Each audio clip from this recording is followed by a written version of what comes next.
Dear Patriots, before the news starts, please subscribe to our patriotic channel by clicking the subscribe button. Give us a thumbs up to this video. Don't forget to leave your opinion below in the comments section. Share the news on Facebook and Twitter so you friends see it. Thank you. Trump Jr. breaks silence to say the one thing his father never could on Charlottesville.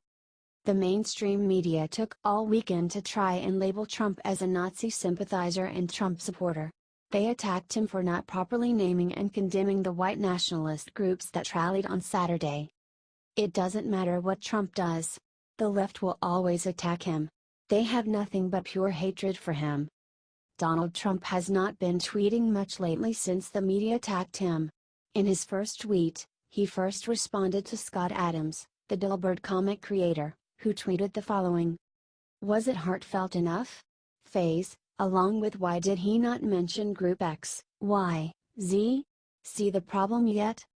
Donald Trump Jr. is right. The media is sick. They have rules for the people that pay them and rules for the people they hate. It's all fake. The critics will never be satisfied because they just simply hate our president so much.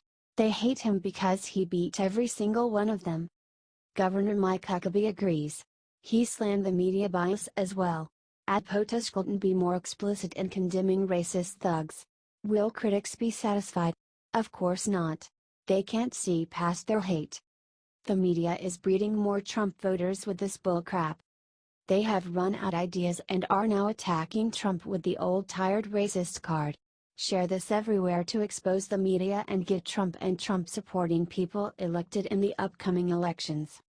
We are not done making America great again, and it's going to take all of us.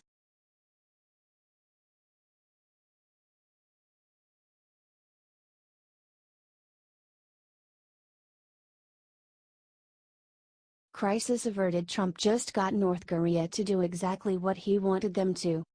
President Donald Trump has been attacked by basically everyone in the media for his handling North Korea.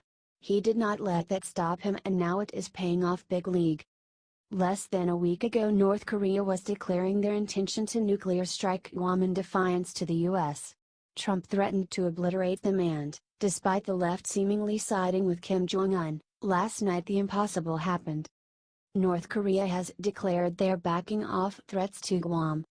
Kim's official statement from his state media was, if the Yankees persist in their extremely dangerous reckless actions on the Korean peninsula and in its vicinity, testing the restraint of the DPRK, North Korea, the North, will make an important decision, as it already declared.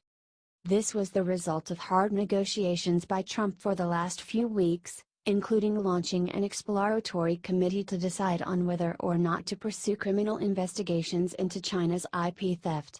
This led to China earlier today ending their primary trade of coal and fish with North Korea.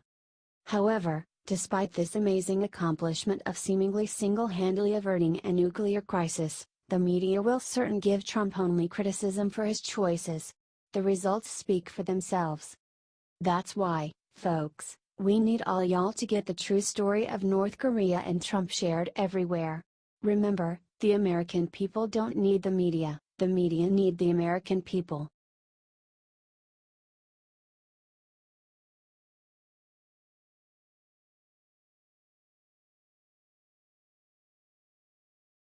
What mother of Charlottesville victim told to Trump today has journalists freaking. Susan Bro is the mother of the Charlottesville victim named Heather Heyer. She just issued a statement on Monday thanking President Trump for speaking out against all the violence and hatred from the other day. My condolences, also, to the grieving families of the two state troopers and quick recovering for those injured, her mother added. White supremacist groups ascended on Charlottesville and clashed with violent leftist protesters at the Unite the Right rally protesting the removal of a Robert E. Lee statue. Trump responded perfectly. He rebuked all the violence there. Heather Heyer was ran over by a man with ties to white supremacist groups. He injured many others. Here is Trump's amazing response to the violence. Heather's mother was right to be proud. During the statement, Trump made clear that racism is evil and then called all the KKK, neo-Nazis and white supremacists hate groups and repugnant. They are. Share this if you are proud of our president and are praying for all the victims involved from the all-Democrat rally that happened in Charlottesville. God bless this country. We are going to keep fighting against the hate-filled left.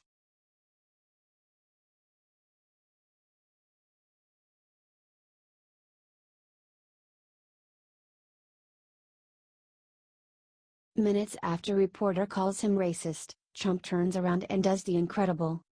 President Trump and CNN's resident Dick argued with Trump and tried to insinuate that Trump hadn't condemned white supremacist hate groups enough.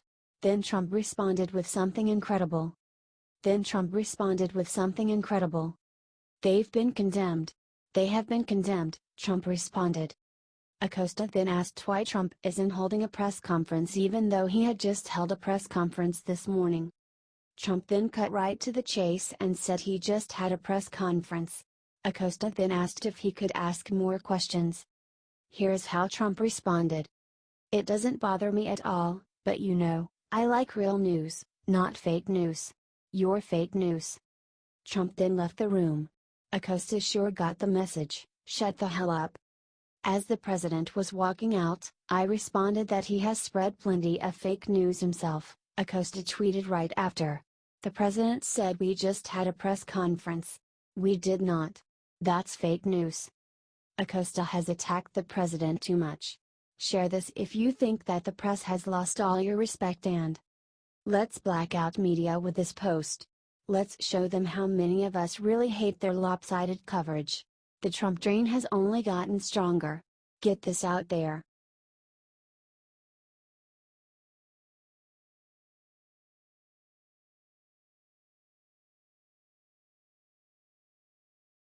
Rosie tells Paul Ryan to go straight to hell. She gets response from Twitter HQ she wasn't expecting.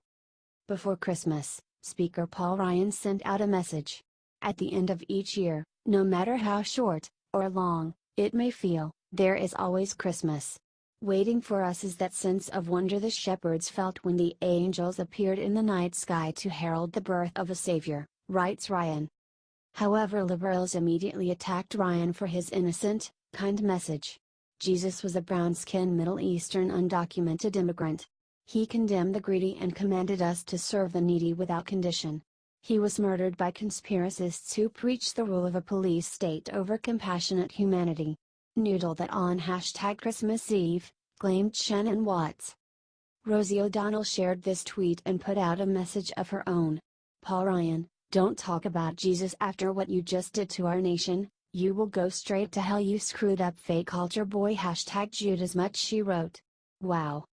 This comes immediately after Twitter forced O'Donnell to remove some of her tweets for being targeted harassment. On the same day O'Donnell got the following message from Twitter. We have determined that this account violated the Twitter rules specifically for 1. Violating our rules against abusive behavior. You may not engage in the targeted harassment of someone, or incite other people to do so. We consider abusive behavior an attempt to harass, intimidate or silence someone else's voice, writes Twitter to Rosie O'Donnell.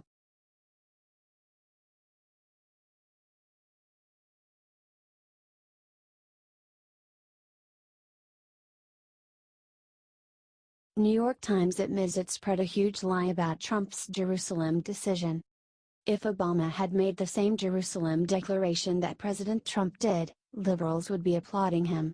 In fact, both Obama and Bush promised to do what Trump did, but they didn't follow through. As soon as Trump made the decision, liberals and the mainstream media suddenly started condemning it. The New York Times spread the message that Trump's Jerusalem decision led to mass violence from Muslims who were angry. Now they are admitting that that is a total lie. With residents neither basking in seasonal cheer nor raging in the throes of a new intifada, the popular mood in the city was more one of hopeless resignation, the article reads. Yet, despite the dire predictions of major turmoil, and the best efforts of both Fatah and Hamas to mobilize the masses, so far there has been no large-scale, spontaneous outburst of violence in the wake of the president's declaration, they admit. It's not that people don't want to stand up for their rights, said Samar Salah, 25, a Muslim student from a nearby village who had come to Bethlehem with her friends to see the Christmas decorations. But there are never any results, writes the New York Times. Many Palestinians now view the confrontations with Israeli soldiers as pointless since they consider the Jerusalem Declaration unlikely to be reversed, they write. Do you think President Trump made the right decision?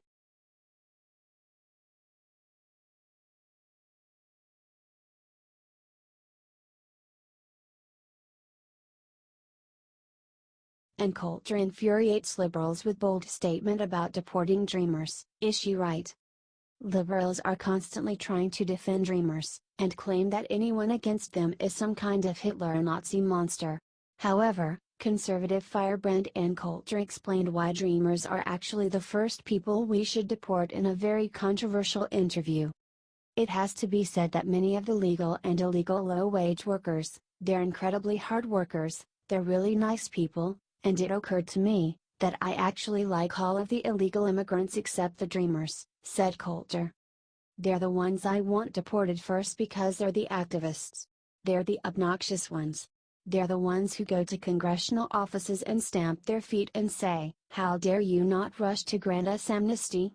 Whereas the other illegals don't have the time to be protesting, they're busy working, being polite, being so friendly and nice and saying, "Merry Christmas," explained Coulter.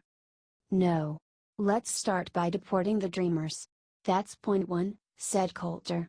Unless, dreamers, are not deported, they're all becoming citizens, she said.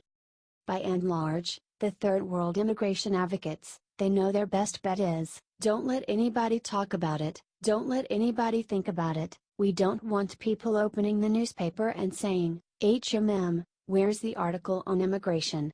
We just don't want it even entering their minds. That's their approach, said Coulter. Do you think she's right?